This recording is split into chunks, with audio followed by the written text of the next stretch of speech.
Thank you all for sending questions for the Tuesday Q&A. Remember, guys, I do Q&As every Tuesday and Friday on this channel. Description box down below with all the details on how you can send me questions for the next Q&A.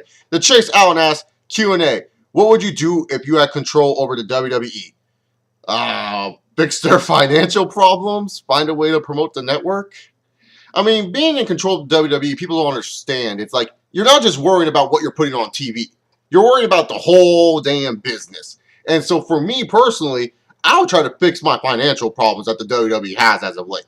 That's what I would do first before trying to fix what's on my television show. Because if I don't have the finances to back up that television show, there's no reason for me to try to fix the problems with my TV show. Now, if you ask me how I would fix the WWE from a creative standpoint or had full creative control of the WWE, I'd be giving you a different answer. But for full control of the WWE, I'd fix the financial situation there first. Railroad Herald asks, Railroad Herald question, does Chase Auburn 68 still watch Total Divas? Asked by Railroad Herald. Yes, I do.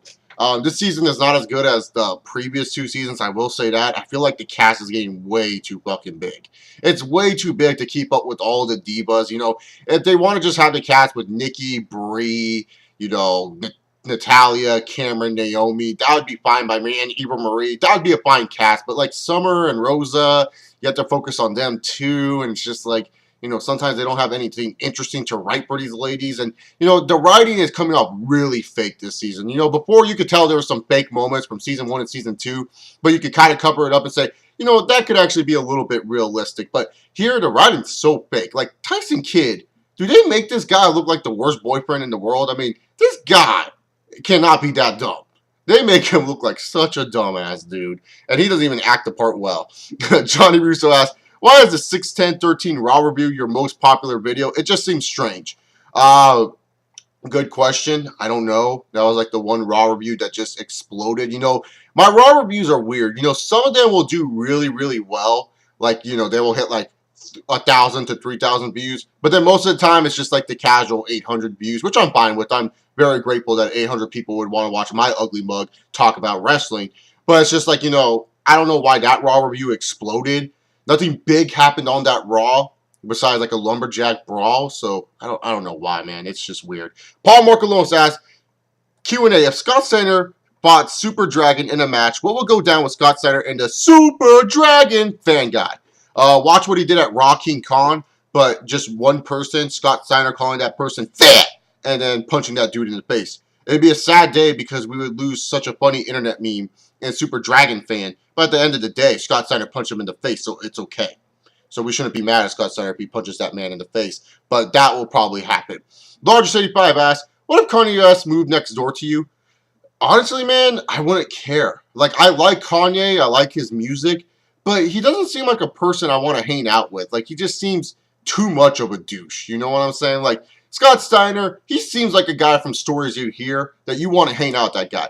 Kanye, it's like, I don't know if I want to hang out with him. The only benefit of Kanye West moving next door to me would be that I get to see Kim Kardashian's fake ass every single day. That would be the only benefit. But other than that, I probably wouldn't care all that much if Kanye West moved next to me. I have a total of anger asks, with the New Nation storyline, DOA, do you think there is a place for black WWE superstars, and do you think WWE is racist? Oh yeah, there's a place for black WWE superstars, and yes, WWE is racist. I mean, just because WWE is racist doesn't mean black superstars don't belong there. You want all types of race, ethnicity, and groups in your company. It's just that I wish they helped push those black superstars a little bit more. That's all. But yeah, the WWE is racist, and there is a place for black WWE superstars. It's up to the WWE to finally realize, hey, shit, times are changing. Look at the NBA. Look at the NFL. Look at your fan base. Like, I'm just telling you guys right now, I don't think white people control the whole WWE demographic. That's just me. I don't feel white people are the main people watching the WWE. I think there's more Hispanics, blacks that watch WWE than white people. That's just my personal opinion. And if you look at all the cities of attendance, you know, where the WWE goes, major cities, you know, black and Hispanic people attend those events more than the white people. So for me personally, you know, I hope WWE understands a little bit more that, you know, black people are important and they should push the black superstars. And not only just the black superstars, it's the Asians and the Hispanics. Well, they do push their Hispanic superstars very well, but you get what I'm saying. So I just hope WWE realizes times have changed and it's not all about the big dominant white guy. Just because ESPN likes to shove the white people down our throats does not mean you have to do as well, WWE. Snowdrop asks, what if on one episode of Raw, Scott Steiner interrupts a match, announces that he joined the Breakfast Club, then won the tag team titles with Kanye West? Oh my God. That'd be one of the best episodes of all time. You have Scott Steiner coming out there, rambling about the Breakfast Club, talk about Stardust and Goldust, saying how much he hates Stardust as glitter, and then afterwards, Stardust and Goldust come out and they accept Scott Steiner's challenge because he is fucking Scott Steiner. And then you have it where Scott Steiner announces Kanye West, and Kanye West comes out to Stronger, and he's dancing around and shit. And the way they lose Stardust and Goldust is because Kanye West takes off those fresh shades, and Stardust faints in the awesomeness that is Kanye West, and then Scott Steiner pins him by just flexing. Yeah, that'd be amazing. I would love it.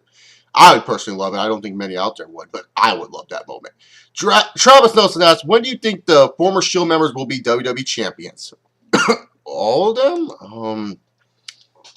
Let's see. Roman Reigns is for sure winning it next year at WrestleMania, unless like his injury is far worse than he expected. Then he won't win it until like SummerSlam next year. So Roman Reigns is a lock for 2015. There's no way in hell Roman Reigns is not winning the title in 2015. Something bad has to happen to his career for him not to win the title. Dean Ambrose, I could see him winning the belt in 2017.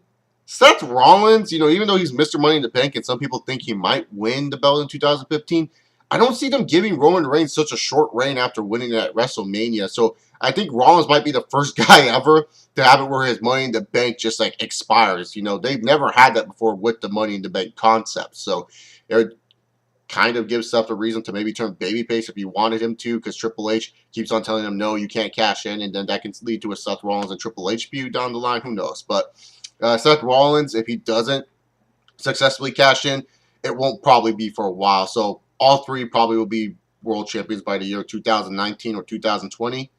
Yeah, that would be my guesstimate right there. Final Limits asks, Q&A, if Stone Cold Steve Austin never broke his neck, would we see him wrestling today in a part-time role like Lesnar, RVD, or even Jericho type of role? No, because here's the thing. It wasn't just Austin's neck injury. It's also his knee injuries and elbow injuries that he's had over the years. I mean, his neck injury is one of the main reasons why he's not wrestling today. But really, it was just like, Austin himself, he just didn't really love and cared about the business at that time. I mean, he mentally checked out. He was drinking a lot of alcohol. He was going through all these damn divorces. Like, he wasn't really that much into the business near the later part of his run. That's just pretty much it. Like, he loves the business now, but that's because he's out of it. If he was still in the business today, I don't think we would see him in a part-time role. We would see him more often, that's for sure. I bet you he would have some type of on-screen character. But I think Stone Cold realizes less is more when it comes to him, that it's special when we see him every once in a while. Because, like, don't get me wrong, I love Stone Cold Steve Austin. But if Stone Cold Steve Austin was still wrestling today, I would be saying the same shit that I say with Kane. Like, why is he still wrestling? He doesn't need to prove anything. You know what I'm saying? Like, if Kane was wrestling in a limited role, I wouldn't mind seeing Kane all that much. But he's, like, a main active competitor. It's kind of weird and pathetic if you ask me. So, no, I wouldn't want to see Austin wrestling today. That's just me. Crowley, the King of Hell asks, and Crowley, you asked 2 questions. It's only 1 question for the Q&A. So I'll ask the most interesting one. Will you be watching GFW, otherwise known as Global Force Wrestling? Yes. I might be going to the first TV tapings because they said it's going to be in Los Angeles. So I will be definitely going to that to see what they will do. Bubblegum Flavor Steroids asks, in GTA 5, have you ever completed an online job by yourself, like missions from Simeon or Gerald? Oh, yeah, I've done that before. Some of the missions are really hard where you need friends, like especially Lester's missions. Like, you will be like, okay, I can do this Lester mission. It's going to pay out well. And it's like, destroy like 25 trucks. And you're like, the fuck? I only have like 20 sticky bombs. And then you waste your money buying the sticky bombs. And then there's enemies and you waste money on bullets. Like, and GTA Online, dude, getting money in that game, unless you know a way to cheat and hacking and shit, it's really hard to get money sometimes in GTA Online, unless you play that shit non-fucking stop. So for me, really, to be honest, when it comes down to it, with GTA Online, I always try to make sure I have at least one buddy that can play it with me at the time to help do the jobs. But I can do some jobs by myself. But it's like the jobs that don't really pay shit, like Lamar and Gerald. There's some Martin Madrazo jobs where you can do them by yourself. But other than that, like, most of them are really, really hard. So, yeah. Nintendo Fanboy 1998 asks, Q&A, should Raw go back to 2 hours? They should, but they won't, because that's less ad revenue and money for them, so they won't.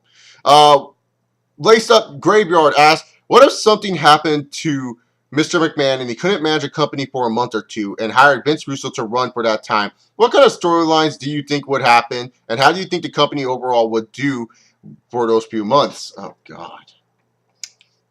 See, the thing with Russo, he's one of those guys where he's smart outside of the business. Like, when he has no control whatsoever, he knows what the fuck he's talking about. Like, Vince Russo, he does know what he's talking about when it comes to the professional wrestling business. But once you give him creative power and the behind the scenes of actually doing something, he gets too power hungry. He doesn't know what to do. And not only that, with Vince Russo, if he doesn't have superstars he's very, very fond with or has a good relationship with, he's not going to book them well. And that's just the bottom line. Like, we will all know that, like, he loves Paige. He wrote, like, an article about Paige's career in life. He loves Bray Wyatt. Like, if you watch Raw, every tweet, you know, he has, it's like, Bray Wyatt, especially if you follow him on Twitter. So, Paige and Bray Wyatt would be pushed somehow, some way, which I don't think the IWC would complain about. But we would see some really, really stupid stuff. Like, I can see overbooked main events that are just like, why would you book that? How come that this guy couldn't lose clean? And that's another problem with Russo booking is he always tries to protect everyone, to make everyone happy. So he will have a DQ finish. He will have a run-in spot just because he feels like this guy should run in because he deserves to be a part of the main event too. He tries to feature guys that don't belong in the main event to be in the main event.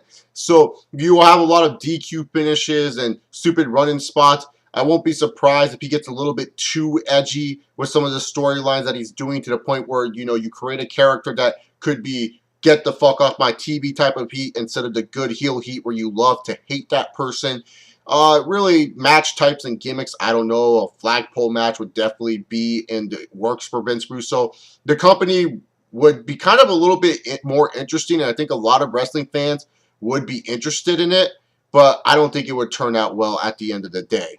Brony Loney asks, what if Kanye West and Scott Steiner became best friends and recorded an album together with all songs with Kanye West and Scott Steiner featuring other artists?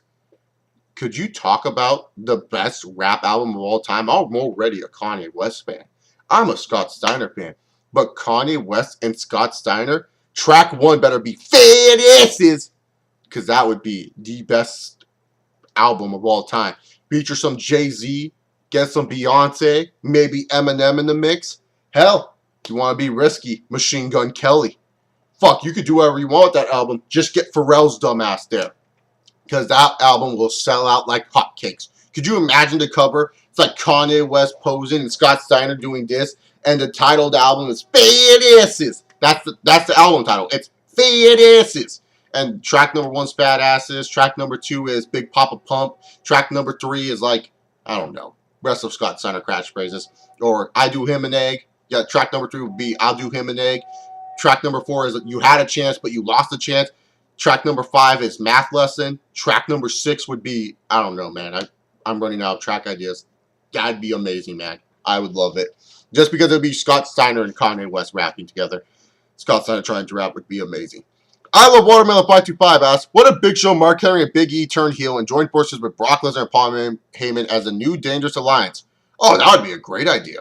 I think that's actually a good idea. It gives Big E some shine. You know, you have Big Show as a heel again, which I like Big Show as a heel. Mark Henry's a heel again. You have Brock Lesnar. They can be, you know, Paul Heyman's type of guys to feud with the main event guys while Brock Lesnar's off hunting and do whatever Brock Lesnar likes to do. So, yeah, it'd be cool.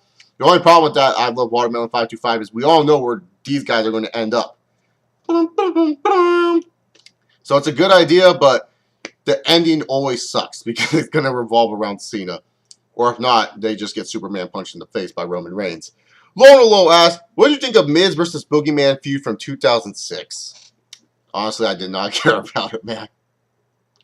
I did not care about the Miz taking down the Boogeyman. The Boogeyman, it was a good character. The dude was just trash in the ring. That's just the bottom line. Nintendo Fanboy 1998 asks, what if Stephanie McMahon got arrested for a DUI and had her kids in the backseat and was speeding like she was on a racetrack? How would WWE be looked at by the media?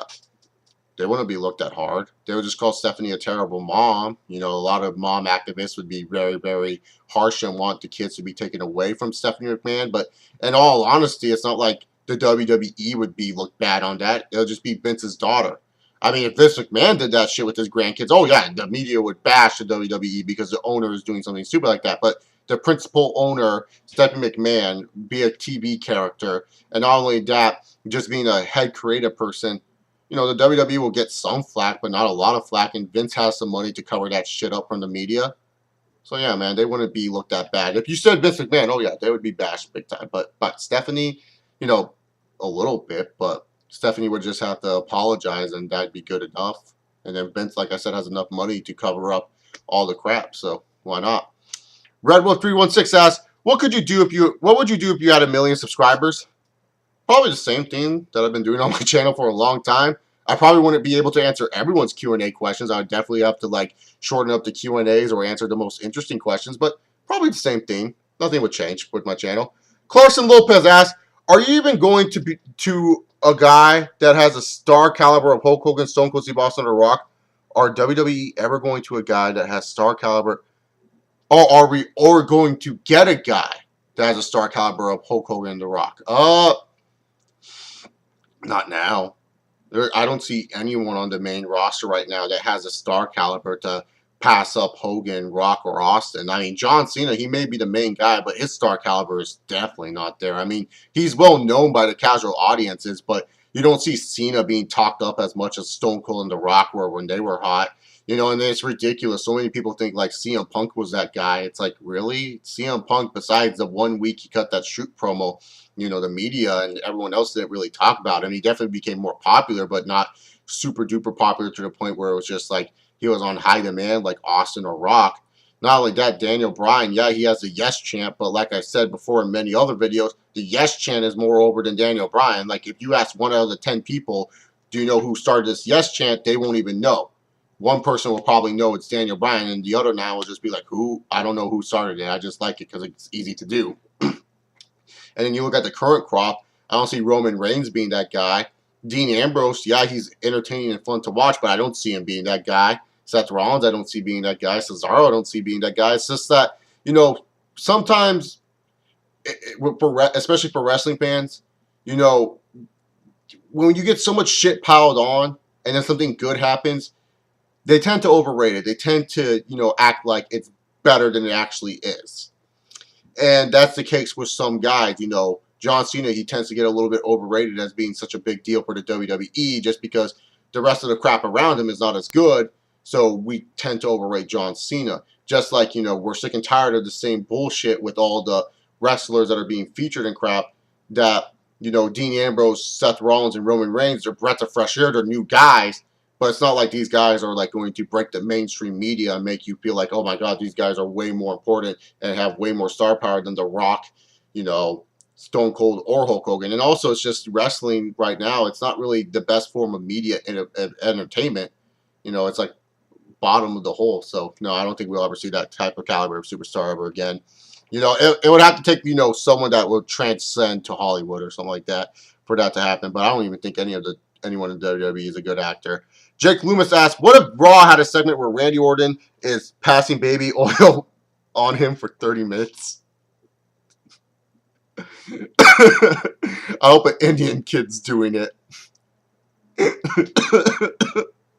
I would love it. I'm a Randy Orton fan, so I'll eat that shit up. A lot of wrestling fans will be like, what the fuck? This is so gay. But I would love it. But I think it wouldn't do good in the ratings, man. It's nothing like Scott Steiner eating or something like that. At least Scott Steiner eating, you're going to get some curse words in there. With Randy Orton, you're just going to get him standing there with this weird ring boner. So, yeah, I don't think that would do good in the ratings department, but it would be funny. Joe Juicy asks, I know you don't watch a lot of indie wrestling, but what are your thoughts on Shimmer women athletes? Good promotion for women's wrestling. You know, I watched a little bit of it in like 2010, but I didn't really watch much of it. But from the talent that I saw there, pretty damn good stuff. So yeah, that's all I really got on it, man. I don't watch much indie wrestling because I have other interests besides professional wrestling. Like, I like football, I like MMA, I like basketball. You know, I like other stuff that I like to do outside of the YouTube as well. So it's like, you know, indie wrestling for me, it's really hard to keep up with. It's really hard to watch. Just because I don't have enough time in the day. I mean, if we had more time in our days, then I probably would watch more indie wrestling, but I really don't have that much opinions on Shimmer, man. I'm sorry. Mr. Juicy asks, what if Scott Steiner was your wrestling coach? Oh, it'd be amazing. I'd be in great shape. He would make sure I'm all jacked up. He would make sure I'm all oiled up. He'd make sure I'm no longer a fat ass. So it'd be amazing. Greg Toomer asks, do you think any of the future stars can outdo the Breakfast Club in the future? No. Greg, come on. Are you kidding me? Nothing can outdo the Breakfast Club. I mean, really, to be honest, I mean, they can try. But they're never going to outdo them. I mean, look at how many people the Breakfast Club has ruined, Greg. Do you really think guys like Roman Reigns, Dean Ambrose, Seth Rollins, Cesaro, and Bray Wyatt could ruin as much lives as the Breakfast Club has? I mean, the Breakfast Club, just to give some examples, Kofi Kingston, CM Punk, they made the dude quit. The Breakfast Club made CM Punk quit. The whole entire Nexus. Mr. Kennedy, MVP. I mean, the list can go on and on. I already proved my point. Nothing can outdo the Breakfast Club, my friend. Josh Chambers asks, what do you think of the guest host concept that WWE did for Raw? It was a good idea, but the problem was a lot of the guest hosts didn't really care for wrestling. If you got people who care for wrestling, like Shaquille O'Neal and Floyd Mayweather and, you know, Ben Roethlisberger and the NASCAR guys, people who actually do watch the product and actually care about the product and know what's going on, then yeah, it works, but it's embarrassing when you get guys like Flava Flav that are freaking out over a backstabber out of all things, and then you have it where, you know, Jeremy Piven can't even remember one of your biggest shows of the years. He calls it Summerfest. He doesn't even call it Summer Slam. It's the Summerfest. So yeah, it looks stupid. You know, I didn't mind it all much. I didn't hate it as much as most wrestling fans, because I always say, hey, whatever draws in the ratings and whatever gets more eyeballs on the product, go right ahead. But it works better when there's actually guys that are guest hosting that are actually knowing what to do and actually knowing how to perform when they're on the microphone and knowing the wrestling business. That's just me when it comes down to the guest host concept. Slapnuts 2000 asked, did you think Elevation X was a stupid stipulation that TNA came up with? Oh, hell yeah. That was such a dumb stipulation, man. It was like, why would you even think a scalpel match like that would be so cool to watch? I mean, scalpel matches worked well in the 80s because it was innovative for the time they were in. But, like, come on, really? I don't want to see a dude drop, like, 18 feet in the air. That doesn't get me all, like, jacked up for wrestling. And not only that, the matches are poorly booked, poor storytelling. It's like, shit, man. Like, I can't even watch those matches, man. I hate all Elevation X matches that they do.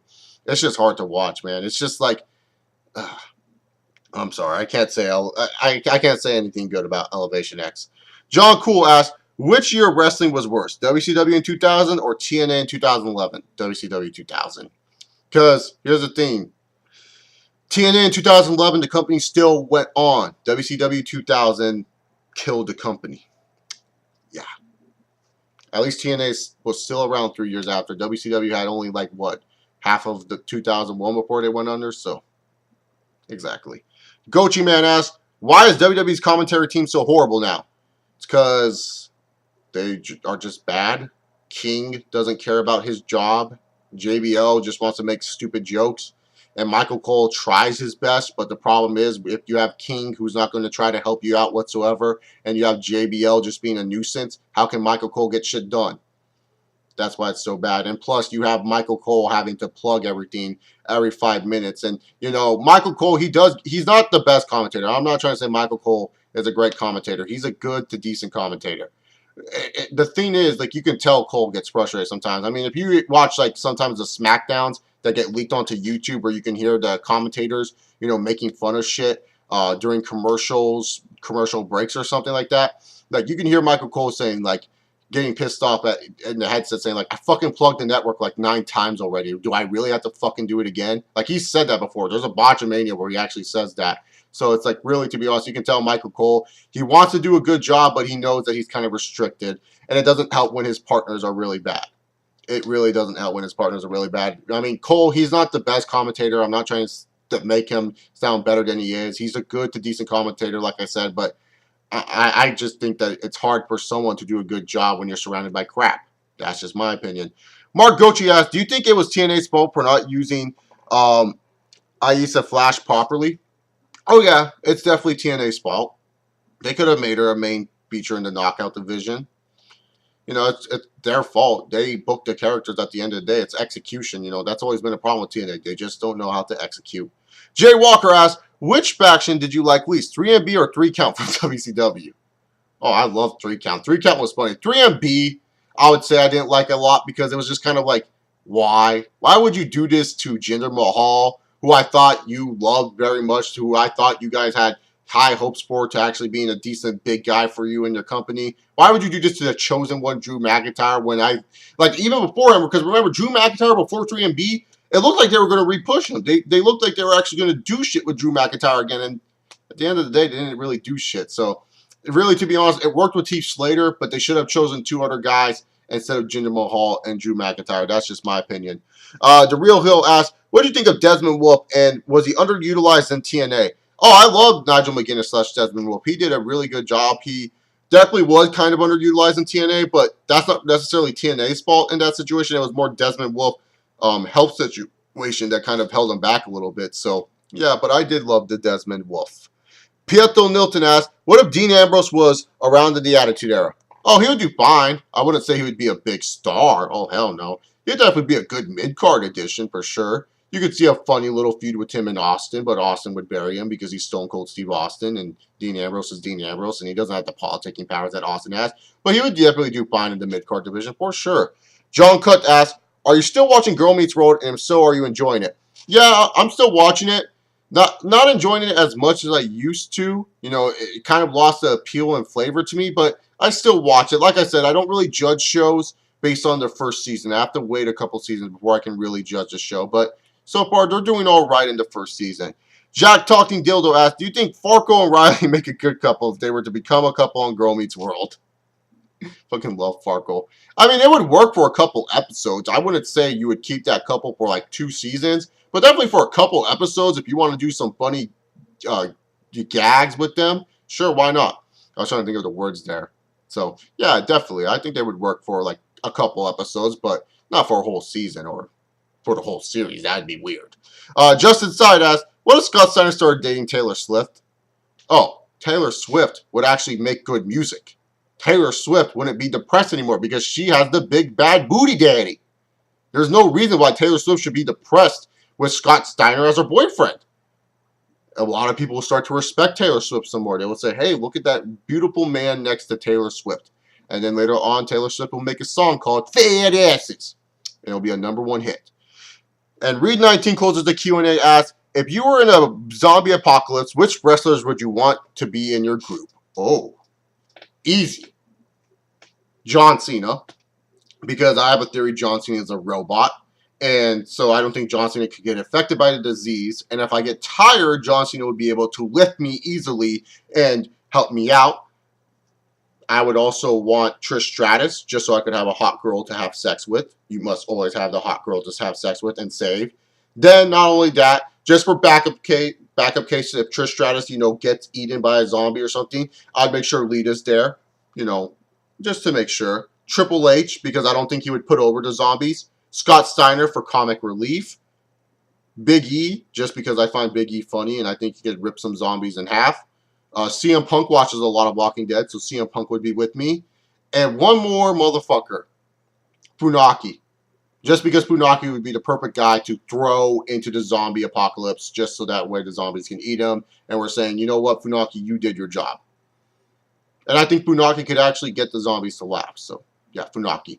Thank you all for sending questions for the Q&A. Remember, guys, Friday I have another Q&A for you guys, and I have a bunch of other videos coming on this channel. If you guys like me, subscribe down below for more content like this. Give this video a big old thumbs up, and follow me on Twitter at ChaseOver68. I'll see you all next time. Peace.